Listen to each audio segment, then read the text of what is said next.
Saviez-vous que l'ouragan Wilma, en 2005, a été l'ouragan atlantique le plus intense jamais enregistré en termes de pression atmosphérique, atteignant un minimum de 882 hectopascales?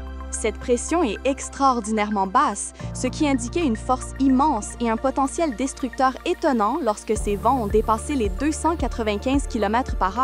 La fureur inattendue de la nature se manifeste à travers des phénomènes climatiques extrêmes qui défient la compréhension humaine.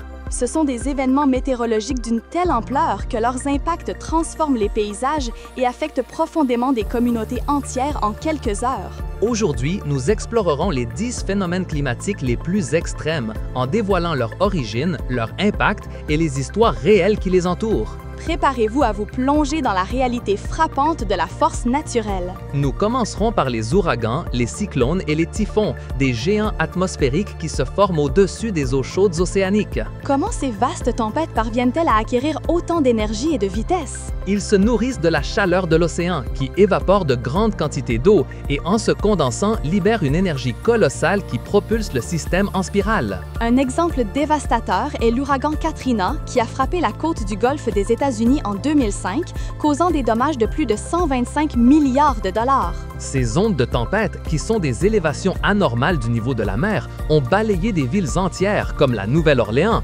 provoquant des inondations catastrophiques et des milliers de pertes humaines. La force de ces vents, qui ont atteint la catégorie 5, a dévasté les infrastructures et a laissé 1 million de personnes sans abri. Un autre cas, le cyclone Nargis en 2008, a frappé la Birmanie, causant la mort de plus de 140 000 personnes, principalement en raison de l'énorme onde de tempête qui a inondé le delta du fleuve Irrawaddy. Les infrastructures de la région étaient précaires, ce qui a amplifié la tragédie et a rendu extrêmement difficiles les opérations de sauvetage et d'aide humanitaire. Continuons avec les tornades, des colonnes rotatives d'air violentes qui descendent d'une tempête et touchent le sol. Est-il vrai que les tornades peuvent générer des vents allant jusqu'à 500 km/h, dépassant de loin la vitesse d'un ouragan sur Terre? C'est absolument vrai. La vitesse extrême de leur vent et la nature concentrée de leur destruction les rend incroyablement dangereuses. La tornade des 3 États, en 1925, a parcouru plus de 350 km à travers le Missouri, l'Illinois et l'Indiana. Cet événement a coûté la vie à 695 personnes, étant la tornade la plus meurtrière de l'histoire des États-Unis. L'échelle de Fujita améliorée mesure l'intensité des tornades en se basant sur les dommages qu'elles causent, de F0 à F5, cette dernière étant la plus destructrice. Une tornade F5, comme celle qui a frappé Moore, Oklahoma en 2013, peut arracher des maisons de leurs fondations et projeter des véhicules à kilomètres de distance. La largeur de l'entonnoir d'une tornade peut varier de quelques mètres à plus de 3 km, comme celle survenue à El Reno, Oklahoma en 2013. La préparation et les systèmes d'alerte précoce sont vitaux, mais la vitesse à laquelle ils se forment laisse souvent peu de temps pour l'évacuation. Passons maintenant aux sécheresses, des périodes prolongées de pénurie d'eau qui affectent l'agriculture, l'approvisionnement en eau potable et l'environnement. Comment une absence prolongée de pluie peut-elle avoir un impact aussi global et catastrophique? Les sécheresses non seulement assèchent les rivières et les réservoirs, mais épuisent également les aquifères souterrains qui mettent beaucoup de temps à se recharger, affectant la flore et la faune. La sécheresse dans la Corne de l'Afrique, qui s'est étendue de 2011 à 2012, a provoqué une grave crise humanitaire, affectant plus de 13 millions de personnes. Le manque de pluie a anéanti les récoltes et le bétail, entraînant la famine et des déplacements massifs de population dans des pays comme la Somalie, l'Éthiopie et le Kenya. En Californie, aux États-Unis, entre 2012 et 2017, une sécheresse historique a causé des pertes agricoles de milliards de dollars et de sévères restrictions dans l'utilisation de l'eau. Ce phénomène a exacerbé les incendies de forêt, qui sont devenus plus fréquents et de plus grande ampleur en raison de la végétation sèche. La désertification, le processus par lequel la terre fertile se transforme en désert, est une conséquence à long terme et dévastatrice des sécheresses prolongées. Des millions d'hectares de terres productives sont perdus chaque année à cause de la désertification, ce qui a un impact sur la sécurité alimentaire mondiale. Les inondations, le débordement d'eau qui recouvre des terres normalement sèches, représente un autre phénomène extrême de grand impact. Il existe différents types d'inondations, n'est-ce pas? Comme les crues soudaines, les inondations fluviales ou les inondations côtières. Exactement. Les crues soudaines sont causées par des pluies torrentielles en peu de temps, les inondations fluviales par le débordement des rivières et les inondations côtières par des ondes de tempête ou des marées hautes exceptionnelles. Les inondations au Pakistan en 2010 ont touché 20 millions de personnes et détruit des cultures sur une surface de 17 millions d'hectares. Plus de 2000 personnes ont perdu la vie et la reconstruction a été estimée à plus de 10 milliards de dollars, un coût économique dévastateur pour le pays. En Europe centrale, en 2002, les inondations causées par des pluies persistantes ont touché des pays comme l'Allemagne, l'Autriche et la République tchèque, avec des dommages dépassant les 15 milliards de dollars. Les inondations urbaines sont de plus en plus fréquentes en raison de l'urbanisation excessive et de l'insuffisance des infrastructures de drainage. L'imperméabilisation croissante des sols dans les villes contribue-t-elle de manière significative à ce problème? Oui, l'asphalte et le béton empêchent l'eau de s'infiltrer dans le sol, augmentant le ruissellement de surface et surchargeant les systèmes d'égouts. Nous allons maintenant aborder les vagues de chaleur, des périodes prolongées de températures inhabituellement élevées qui peuvent avoir de graves conséquences pour la santé et l'environnement. La canicule européenne de 2003 est un exemple tragique, avec environ 70 000 décès supplémentaires sur tout le continent. Les températures extrêmes, qui ont dépassé les 40 degrés Celsius dans de nombreuses régions, ont provoqué des coups de chaleur et une déshydratation, en particulier chez les personnes âgées et les personnes vulnérables. Au Canada, la vague de chaleur de 2021 a causé des centaines de décès soudains, en particulier dans la province de la Colombie-Britannique, où des températures records de près de 50 degrés Celsius ont été enregistrées. Les vagues de chaleur augmentent également considérablement le risque d'incendie de forêt, comme on l'a observé en Australie pendant l'été noir de 2019 à 2020. Plus de 24 millions d'hectares ont été brûlés, détruisant des maisons, des écosystèmes et causant la mort de milliards d'animaux. Est-il possible que les vagues de chaleur deviennent plus fréquentes et intenses à l'avenir en raison du changement climatique mondial? Diverses études scientifiques indiquent une forte probabilité que cette tendance se poursuive, augmentant l'urgence de mesures d'adaptation et d'atténuation. Passons aux vagues de froid et aux tempêtes de neige, des phénomènes qui entraînent des températures négatives et des précipitations de neige extrêmes. Ces conditions peuvent paralyser des villes entières, couper l'alimentation électrique et mettre en danger la vie des personnes. La tempête hivernale au Texas en 2021 est un cas notoire où des millions de foyers ont été privés d'électricité et de chauffage pendant des jours. Le froid extrême a causé des défaillances dans l'infrastructure énergétique qui n'était pas préparée à de telles températures et a entraîné la mort de plus de 200 personnes. Comment une région avec un climat généralement chaud comme le Texas a-t-elle pu être autant touchée par une vague de froid?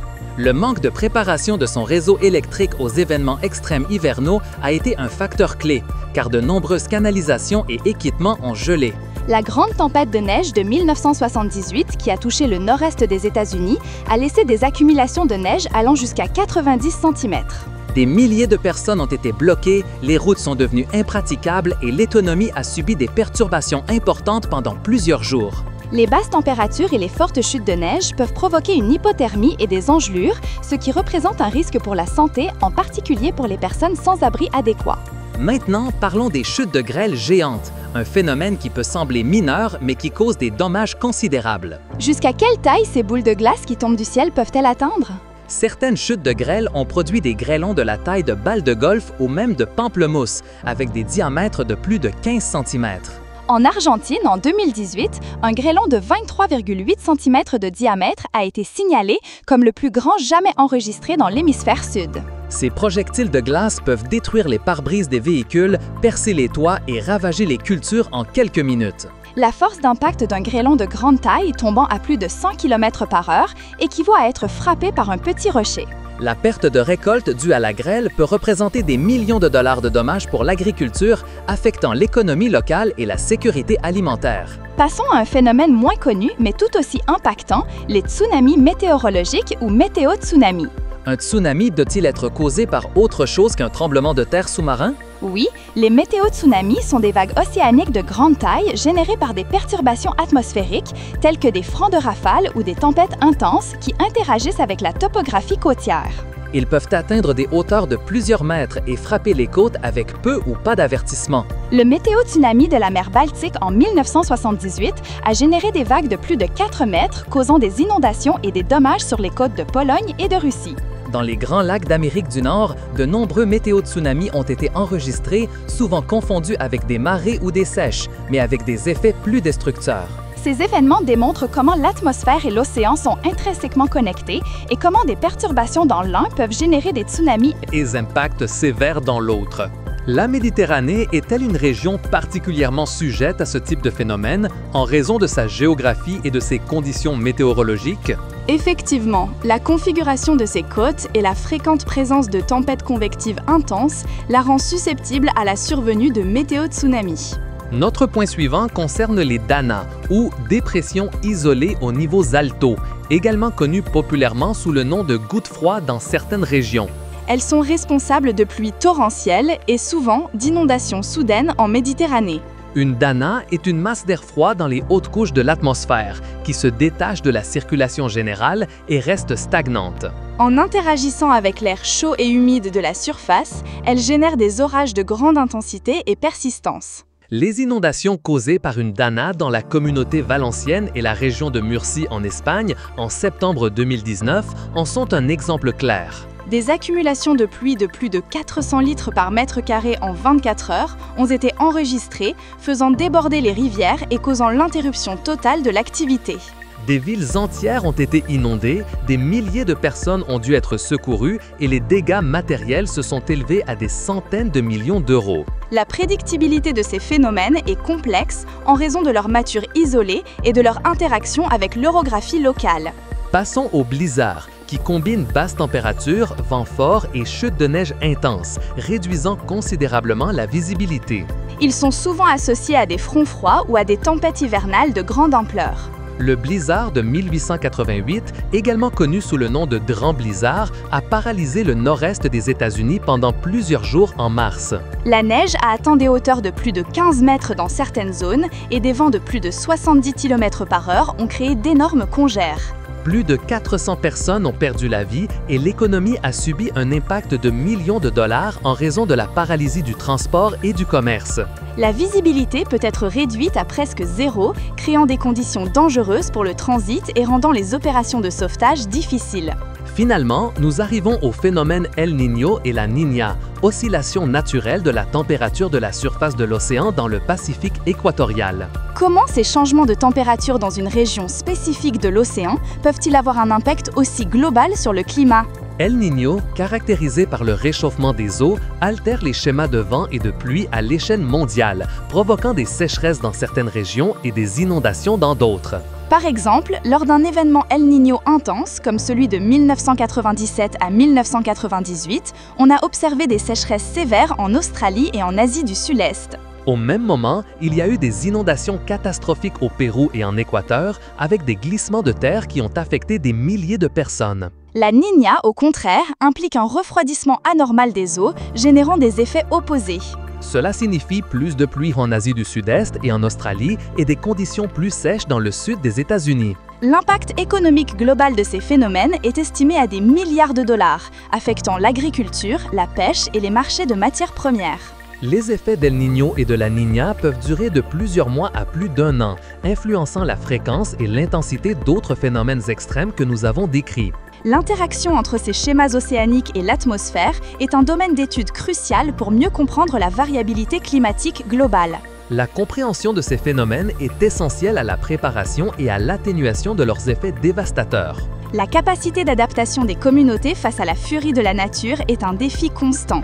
Chez Explorando, nous croyons que la connaissance est la première défense. Rester informé de ces puissants événements naturels est crucial pour notre sécurité. Si ce parcours à travers la furie inattendue de la nature vous a émerveillé et vous souhaitez continuer à explorer les mystères de notre monde, abonnez-vous à Explorando.